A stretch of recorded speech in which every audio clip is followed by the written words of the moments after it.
Hello and welcome. It is another Q&A day. If you want your question answered, like always, just reply to the email that sent you here. If you're not subscribed to that email, there's a link down below. By far and away, the most common questions that I got this week are about Adobe Photoshop coming to the iPad. I did a video on it, and most of the questions that I got were, will it have this feature or will it have that feature? So to kind of recap the video in a very short amount of time, Photoshop is coming. It should be released soon, possibly as soon as next week. We will see, and it is missing a lot of things. This is an iterative thing, and your complete Photoshop that you're expecting is probably 2 or 3 years off. They're going to slowly add features over time.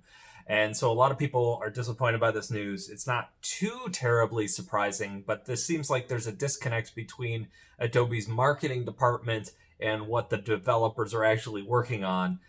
Which is actually not that surprising. So I got a lot of questions of people saying, will there be clipping masks? Will there be a liquify effect? Will there be, and I don't know. And I think at this point, it's just, let's see what they deliver and let's see what happens. It's probably, if you already have a Creative Cloud subscription and are using Photoshop, you're going to be able to access it. You'll be able to download it, check it out, see what it's all about, but don't expect it to be done by any stretch of the imagination. I did get an email from somebody who is in the beta, and he referred to it as, quote, a dumpster fire. So that's not good when somebody's excited about this product coming out. So we'll see. I'm reserving judgment. I really do see this as a long-term project. I'm more excited about the potential that Photoshop on the iPad has than the actual product we're going to see in the next week or two. Hopefully in the next week or two, maybe in the next month or two. I don't know. Maybe they'll delay it so it's better. I probably think that'd be better for Adobe. Next question, is there a laptop that is good for schoolwork and illustration? My main advice when I give people like laptop buying advice, if you're looking for it for illustration, I would never go below 8 gigs of RAM. That is the main thing that I'm looking for. That is number one in my book. If you want something to illustrate on, then I would look for something in a form factor that allows you to draw. You know, something like the Surface Pro or a Surface Pro clone is pretty good. Then on top, if you're going to attach something to it, like a Wacom tablet, XP Pen, Huion type thing, in that case, just make sure that you have enough RAM to run the drawing programs efficiently is the main thing. And then enough storage space so that you can actually save all your work and that sort of thing.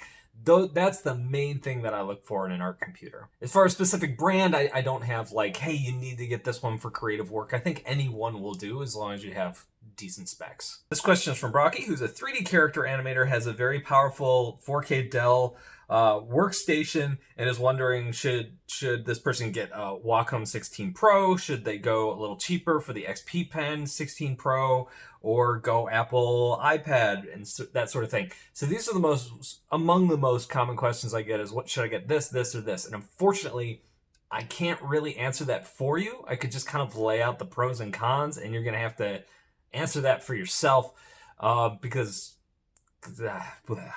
So this question is from Bracky, who is a 3D character animator and has a pretty powerful PC workstation to do that sort of thing, is looking to get a tablet, is wondering, do I go the Wacom 16 Pro, do I go the XP Pen 15.6 Pro, or do I go iPad?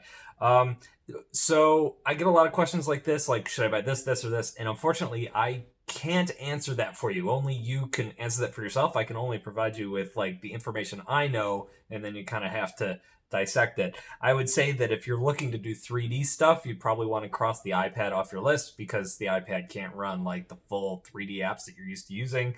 So that would leave you with like XP Pen or Wacom, which are both, you know, really high quality devices. You know, Wacom's got a great brand name, it's got a lot behind it. XP Pen tends to be a lot cheaper, so you're losing some stuff there. So it's up to you. I think both of those devices are pretty good though. Kyle asks, if I were able to purchase one of your Procreate courses, which one would you start with, the user class or the cartooning class?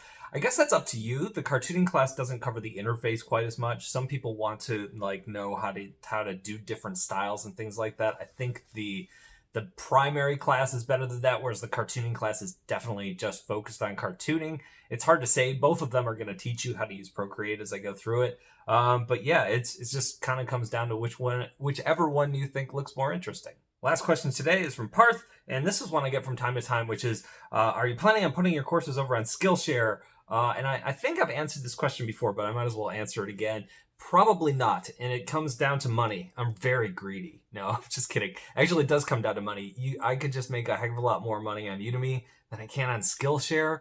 I've talked to other instructors on Skillshare whose courses do really well, and they're only making, they're making like 1/6 of what I make over on Udemy. And since this is my business and half of my income comes from my Procreate courses, if I put them on a different platform, I would lose a lot of money and I wouldn't be able to do this for a job. I wish I could, I wish I could put it on multiple platforms, but unfortunately for now, right now, the way the business is structured, Udemy just pays a heck of a lot better to creators making courses. Even though I do have a Skillshare subscription, I like the service, I like the content over there.